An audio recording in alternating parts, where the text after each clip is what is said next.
Hello everyone. आज ज्यामिति को शुरू कर रहे हैं और ज्यामिति के संबंधित कुछ क्वेश्चनों को हल करेंगे और बताएंगे कि कैसे हल किया जाता है। तो इसमें ज्यामिति में त्रिभुज से रिलेटेड प्रश्नों का सबसे पहले हल करना सीखेंगे और सबसे पहले हम लोग त्रिभुज जानेंगे। त्रिभुज क्या होता है ना। त्रिभुज के बारे में जानना है कि त्रिभुज जो है तीन भुजाओं से घिरा आकृति होता है। त्रिभुज को हम बहुभुज भी कहते हैं, यानी बहुभुज के ही अंतर्गत त्रिभुज भी आता है। यानी बहुभुज में जैसे त्रिभुज आ गया, चतुर्भुज आ गया, पंचभुज आ गया, षटभुज आ गया, है ना। ये सब बहुभुज में आता है। तो ये भी एक बहुभुज है, त्रिभुज भी एक बहुभुज है और तीन भुजाओं से घिरे आकृति को हम लोग त्रिभुज कहते हैं। तो इसमें तीन भुजा होता है, इसलिए नाम हो गया त्रिभुज। और इसमें तीन शीर्ष होते हैं। जैसे मान लेते हैं ये शीर्ष ए हो गया, ये शीर्ष बी हो गया और ये शीर्ष सी हो गया। तो इसमें शीर्ष तीन होते हैं, ए बी सी। और इसमें भुजा हो गया, जैसे शीर्ष हो गया इसमें ए बी सी, तीन शीर्ष हुआ। और तीन भुजा भी है, एक भुजा ए बी, ए से बी तक ए बी भुजा हो गया, बी से सी तक बी सी भुजा हो गया और सी से ए तक सी ए भुजा हो गया, यानी ए सी भुजा हो गया। इसमें भुजा तीन होते हैं और कोण भी इसमें तीन होते हैं, है ना। तो जैसे दो भुजा अल्लाह दो रेखाखंड के बीच के झुकाव को हम क्या कहते हैं? दो रेखा के बीच के झुकाव को ही हम कोण कहते हैं। तो यहाँ पर देखो भुजा ए बी और भुजा ए सी, ये बिंदु ए पर क्या कर रहा है ना, प्रतिच्छेद कर रहा है और इससे एक झुकाव पैदा हो रहा है। इस झुकाव को हम कहेंगे कोण। तो यहाँ पर एक कोण हो गया ए, कोण ए, यहाँ पर कोण बी हो गया और यहाँ पर कोण सी हो गया। तो इसमें कोण तीन होते हैं। तो देखो त्रिभुज में तीन भुजा, तीन शीर्ष और तीन कोण होते हैं, ठीक है।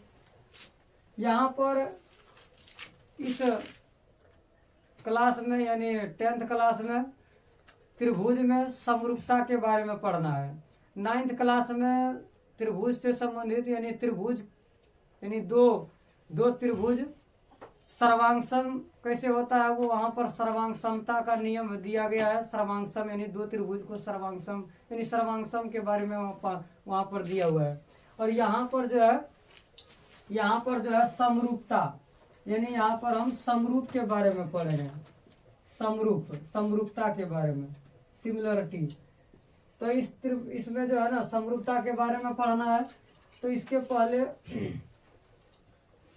पहले हम क्या कर लेते हैं कि जान लेते हैं कि समरूप कैसे होता है। यानी यहाँ दो चीजों में यानी दो आकृति में समरूपता को दिखाया जाएगा, है ना। यानी किसी भी चीज का हम दो में समरूपता को दर्शाते हैं। तो कोई दो आकृति दे देगा, जैसे एक त्रिभुज ए बी सी है और एक दूसरा त्रिभुज यहाँ पर मान लेते हैं ये पी क्यू है, ये पी क्यू है, पी क्यू आर है, ठीक है। तो इसमें भी है ना हमेशा समरूपता अथवा सर्वांग समता दो समान आकृतियों में होता है ना। ये नहीं कि हम एक त्रिभुज का एक वर्ग से समरूपता दिखा रहे हैं, नहीं समरूप होगा और नहीं क्या होगा, वहां पर सर्वांग सम होगा। दोनों आकृति सेम होना चाहिए। त्रिभुज का त्रिभुज से समरूपता अथवा सर्वांग समता को दर्शाया जाता है ना। वर्ग का वर्ग से यानी चतुर्भुज का चतुर्भुज से। तो यहाँ पर हम लोग क्या करेंगे, एक त्रिभुज ए बी सी है, दूसरा त्रिभुज पी क्यू आर है। तो यानी इसमें क्या होना चाहिए, दोनों में भुजा बराबर होना चाहिए, कोण बराबर होना चाहिए, है ना। तो यहाँ पर एक त्रिभुज का दूसरे त्रिभुज से समरूपता कैसे दिखाएंगे, तो इसमें कुछ कंडीशन है समरूपता दिखाने का, है ना। तो इसमें क्या होना चाहिए, कोण बराबर होना चाहिए। समरूपता में कोण बराबर होना चाहिए, मतलब संगत कोण बराबर होना चाहिए। अब ध्यान से देखो, यदि ये कोण और ये कोण बराबर है तो शीर्ष ए का संगत शीर्ष पी होगा, यानी कोण ए का संगत कोण पी होगा, है ना। संगत कोण बराबर होना चाहिए। तो हम यदि कोण ए का संगत, है ना, कोण ए का संगत कोण पी कह देंगे। कोण बी और कोण क्यू बराबर है ना, तो कोण बी का संगत कोण क्यू कहलाएगा। जैसे मान लेते हैं ये 30 डिग्री है और ये है 80 डिग्री। त्रिभुज के तीनों कोणों का योगफल 180 होता है। 30 80 110, ये 70 हो जाएगा। यदि ये भी 30 है, ये 80 है ना, और ये 70 डिग्री है, तो यहाँ पर कोण ए और कोण पी बराबर है। इसका मतलब है कि कोण ए का संगत कौन होगा, कोण पी होगा। कोण बी का संगत कोण क्यू होगा। क्यों? क्योंकि इसका भी मान 80, इसका भी मान 80 डिग्री। तो कोण क्यू का संगत कोण क्या होगा, संगत कोण होगा क्यू। कोण बी का संगत कोण क्या होगा, क्यू होगा, कोण क्यू होगा। और फिर यहाँ पर ये कोण सी 70 है, यहाँ पर कोण आर 70 है, तो कोण सी का संगत कोण होगा कोण आर। ये संगत कोण है। अब भुजा भी क्या होना चाहिए, भुजा भी संगत भुजा का अनुपात यहाँ पर क्या होना चाहिए, समानुपाती होना चाहिए, है ना। संगत भुजा का अनुपात यानी पर यहाँ पर क्या होना चाहिए, समानुपाती, यानी समान अनुपात में होना चाहिए, है ना। ए बी, जैसे ए बी हुआ, भुजा ए बी हुआ और भुजा पी क्यू, यानी मान लेते हैं कि ये 2 है और ये 6 है, ये 4 है तो ये 12 है, और ये 8 है तो ये 24 है।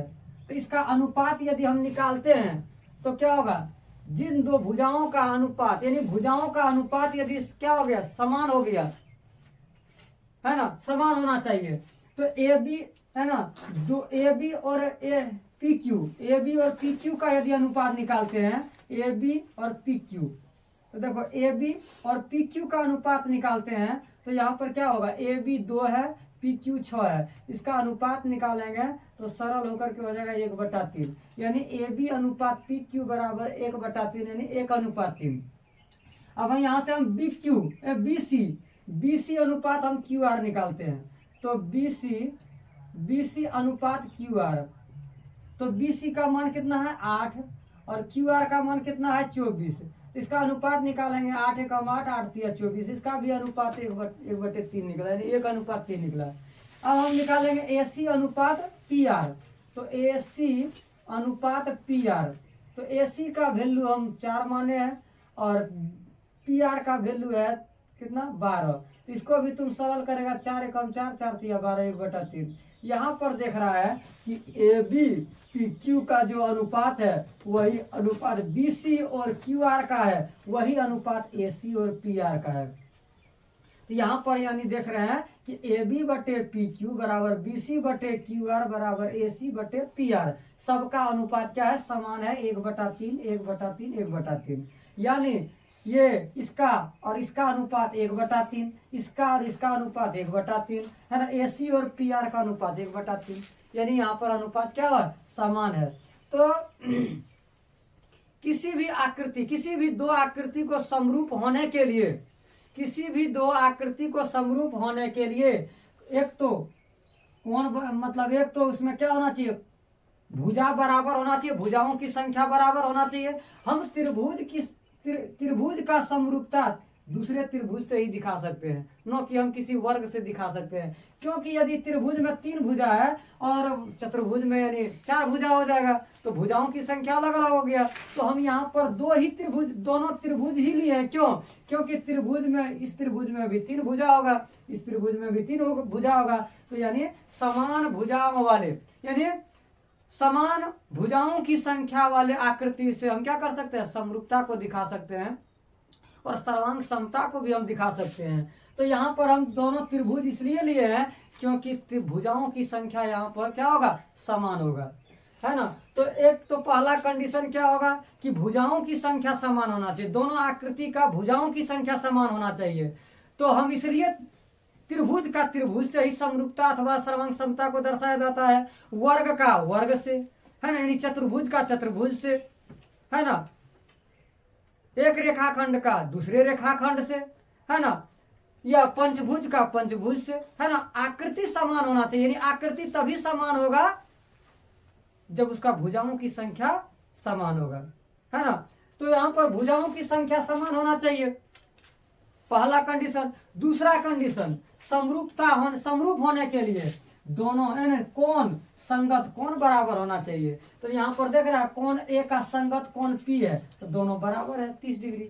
यहाँ पर कोण बी का संगत कोण क्यू है, क्योंकि दोनों कोण बराबर है, बी बराबर क्यू है, इसलिए बी का संगत कोण कौन होगा, क्यू। और यहाँ पर सी और आर दोनों 70 डिग्री है, तो यानी दोनों कोण बराबर है, तो कोण सी का संगत क्या हो गया, कोण आर हो गया। तो यहाँ पर देख रहे हैं कि संगत कोण भी आप बराबर है, संगत कोण बराबर है, दोनों कंडीशन। तीसरा कंडीशन ये है कि इसके संगत भुजा का अनुपात बराबर होना चाहिए। संगत भुजा का जो है ना अनुपात क्या होना चाहिए, बराबर होना चाहिए। तो देखो ए बी और पी क्यू का जब अनुपात निकाले तो निकला 1/3, है ना। बी सी और बी आर का हम अनुपात निकाले तो क्या निकला 1/3, और ए सी और पी आर का अनुपात निकाले तो निकला 1/3। तो ध्यान से देखेगा, ए बी और पी क्यू का अनुपात कितना निकला 1/3। तो यानी ए बी और पी क्यू क्या है, संगत भुजा है। ए बी का संगत भुजा कौन है, पी क्यू। अब बी सी और क्यू आर का भी अनुपात निकला 1/3, तो बी सी का संगत भुजा क्यू आर है और क्यू आर का संगत भुजा बी सी है, एक दूसरे का संगत है। अब ए सी और पी आर का भी अनुपात निकला 1/3, सबका अनुपात। तो यहाँ पर ए सी का संगत भुजा कौन होगा, पी आर, अथवा पी आर का संगत भुजा कौन होगा, ए सी। तो यहाँ पर कहेंगे त्रिभुज ए बी सी समरूप है त्रिभुज पी क्यू आर का। तीनों कंडीशन, भुजाओं की संख्या समान है दोनों में, तीनों में संगत कोण समान है दोनों का, है ना, संगत कोण बराबर है, और भुजाओं का अनुपात भी क्या है, संगत भुजाओं का अनुपात भी समान है। तो यानी ये क्या होगा, त्रिभुज ए बी सी त्रिभुज पी क्यू आर का क्या है, समरूप है। त्रिभुज A B C P Q R का क्या है, समरूप है, अथवा हम कह सकते हैं पी क्यू आर समरूप है त्रिभुज ए बी सी का, ए बी सी से। समझ में आ रहा कि नहीं। चैप्टर नंबर 6 है, तो चैप्टर नंबर 6 में प्रश्नावली जो है ना, प्रश्नावली 6.1 है ना। 6.1 के बाद हम लोग दो त्रिभुज के समरूप होने का कंडीशन देखेंगे, है ना। दो त्रिभुज कैसे समरूप होता है, हम कैसे समरूप करेंगे, उसका कुछ नियम है, कुछ कसौटियां है ना। उस कसौटी को हम देखेंगे 6.1 के बाद। अभी हम लोग देखते हैं कि, है ना, दो आकृति में समरूपता के बारे में हम लोग देखते हैं इसमें। हाँ, यहाँ पर जो है कुछ सर्वांगसम का बात आता है, सर्वांगसम, जो कि सर्वांगसम के बारे में 9th क्लास में पूरा डिटेल से दिया हुआ है। तो यहाँ पर हम थोड़ा सा चर्चा कर लेते हैं सर्वांगसम के बारे में।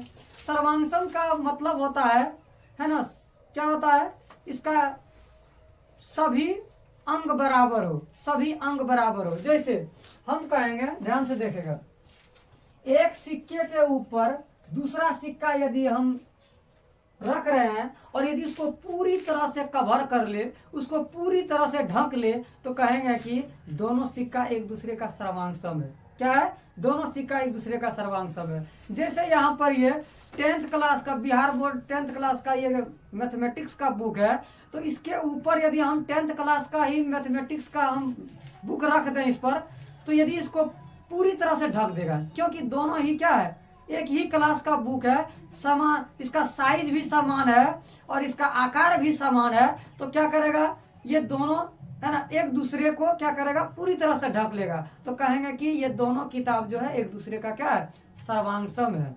यानी कोई भी आकृति हो, यदि एक के ऊपर दूसरे को यदि हम रख रहे हैं और यदि ये पूरी तरह से ढक ले, तो कहेंगे ये क्या है, ये जो आकृति है दोनों क्या है, सर्वांगसम है।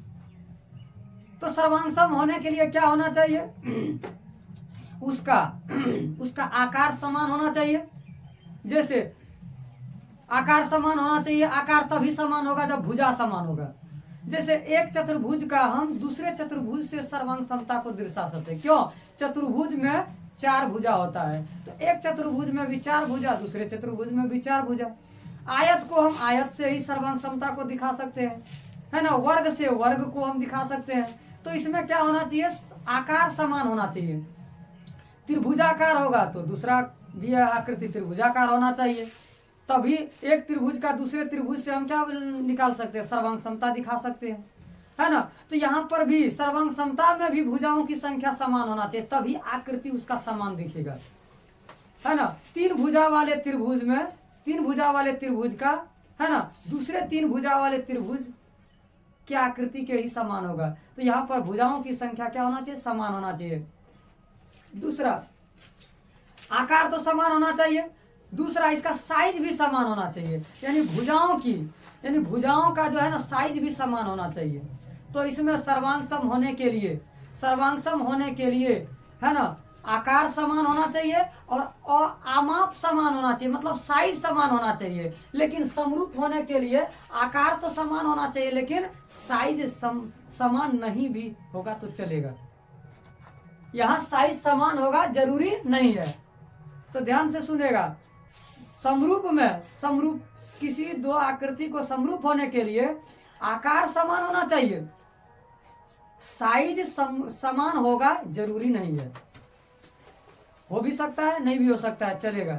लेकिन सर्वांग सम होने के लिए दोनों का आकार भी समान होना चाहिए और दोनों का साइज भी समान होना चाहिए, यानी आमाप भी समान होना चाहिए, तभी वो सर्वांग सम होगा। तभी तो पूरा ढक पाएगा, वो एक वस्तु दूसरे वस्तु को ढक पाएगा, है ना। जैसे हम यहाँ पर उदाहरण के तौर पर एक हम वर्ग लेते हैं।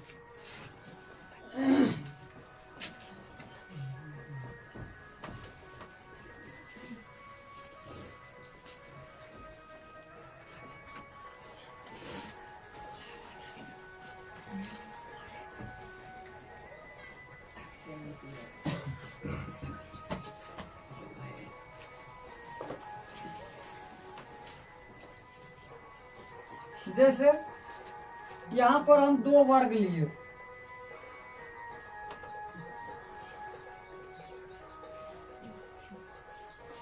एक वर्ग ये लिए A B C D और एक वर्ग ये लिए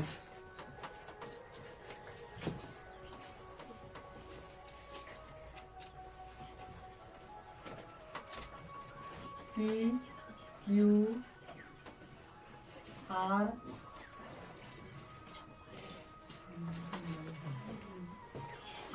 S। ये 2 वर्ग है। क्यों?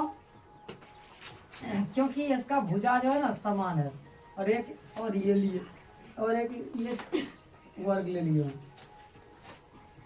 ये वर्ग ले लिए।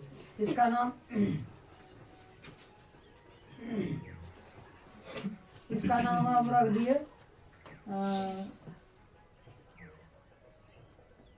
कुछ रख दो, इसका नाम EFGH रख दिए इसका नाम, ठीक है। तो देखो यहाँ पर कौन सा 2 आकृति समरूप है और कौन सा 2 आकृति सर्वांग सम है। जैसे हम यहाँ पर ले लिए ये 2 सेंटीमीटर 2 सेंटीमीटर 2 और इसका ले लिया हम 6 सेंटीमीटर। अब बताओ इसमें से कौन 2 आकृति सर्वांग सम है और कौन सा 2 आकृति समरूप है। तो ध्यान से देखिए, इसमें वर्ग का सभी कोण बराबर होता है, ये सबको मालूम होगा। और प्रत्येक कोण क्या होता है? 90 डिग्री होता है। प्रत्येक कोण कितना डिग्री का होता है? 90 डिग्री। यहां भी क्या होगा? प्रत्येक कोण 90 डिग्री होगा, यानी बराबर होगा।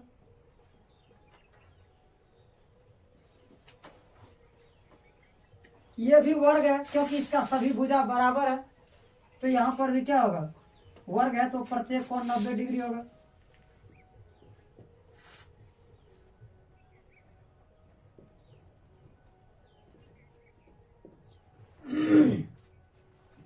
तो यहाँ पर देख रहा है कि ये सब तीनों ही वर्ग है, तीनों क्या है, क्या है, समान आकृति है, यानी ये भी वर्ग, ये भी वर्ग, ये भी वर्ग।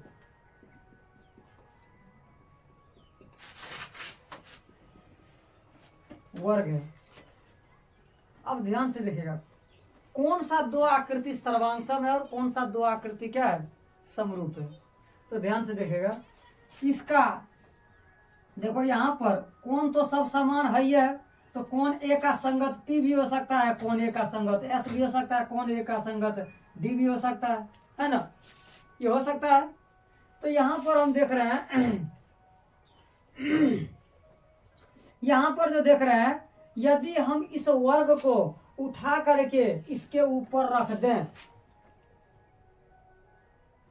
तो क्या होगा, यदि कोण ए, यदि शीर्ष ए शीर्ष P को ढक लेगा, शीर्ष B शीर्ष Q को ढक लेगा, शीर्ष D शीर्ष S को ढक लेगा और शीर्ष C है ना शीर्ष R को ढक लेगा, और भुजा AB भुजा PQ को ढक लेगा, भुजा BC भुजा QR को ढक लेगा, भुजा CD भुजा RS को ढक लेगा और भुजा DA भुजा SP को ढक लेगा, तो कहेंगे कि ये दोनों क्या है, सर्वांगसम है। यानी इसको ABCD को PQR के ऊपर यदि हम रख दें तो क्या करेगा, ये ABCD ये PQR को पूरी तरह से ढक लेगा, ओवरलैप हो जाएगा। यानी इसको इसके ऊपर रखने पर इसका PQ है ना, PQ QR और RS और SP नहीं दिखेगा, कौन दिखेगा, इसका भुजा दिखेगा। इसका मतलब ये पूरी तरह से इसको ढक लिया है, इसका मतलब इसका आकार भी समान है और साइज भी समान है। देखो AD 2 तो PS 2, AB 2 सेंटीमीटर तो PQ भी 2 सेंटीमीटर, CD 2 सेंटीमीटर तो SR भी 2 सेंटीमीटर और BC 2 सेंटीमीटर तो QR भी 2 सेंटीमीटर। तो यहाँ पर क्या होगा यहाँ पर क्या होगा, ABC चतुर्भुज जो है ABC चतुर्भुज यानी वर्ग ABCD और वर्ग है ना PQRS, ये क्या होगा, सर्वांगसम होगा। क्या होगा, सर्वांगसम होगा। ये दोनों क्या होगा, ये दोनों सर्वांगसम होगा एक दूसरे का। समझ में आ रहा है कि नहीं?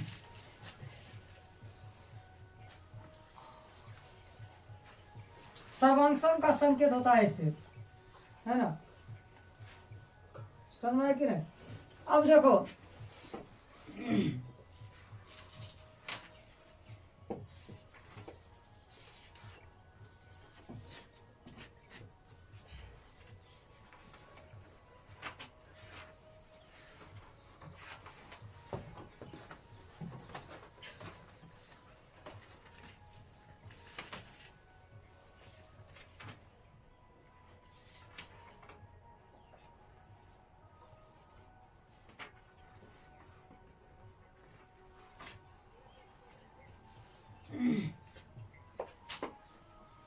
यहाँ पर देखो, अब इस त्रिभुज, इस चतुर्भुज यानी इस वर्ग ABCD और EFGH क्या सर्वांगसम हो सकता है?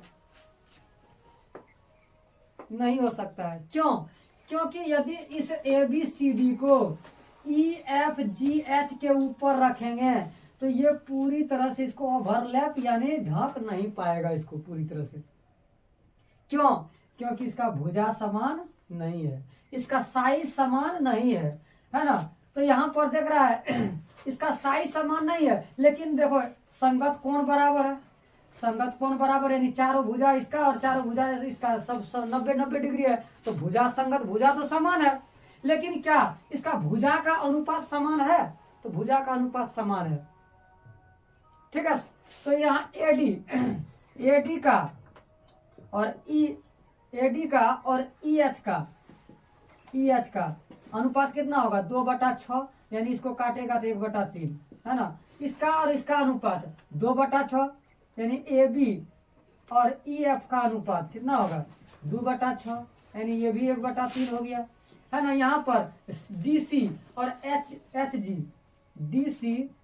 HG का अनुपात 2/6, यहाँ भी होगा इसका 1/3, और यहाँ BC और FG बी सी और एफ जी का अनुपात कितना हो जाएगा 2/6 यानी 1/3। यहाँ पर देख रहे हैं कौन संगत कौन समान है, और संगत भुजा का भी अनुपात क्या है समान है 1/3 1/3।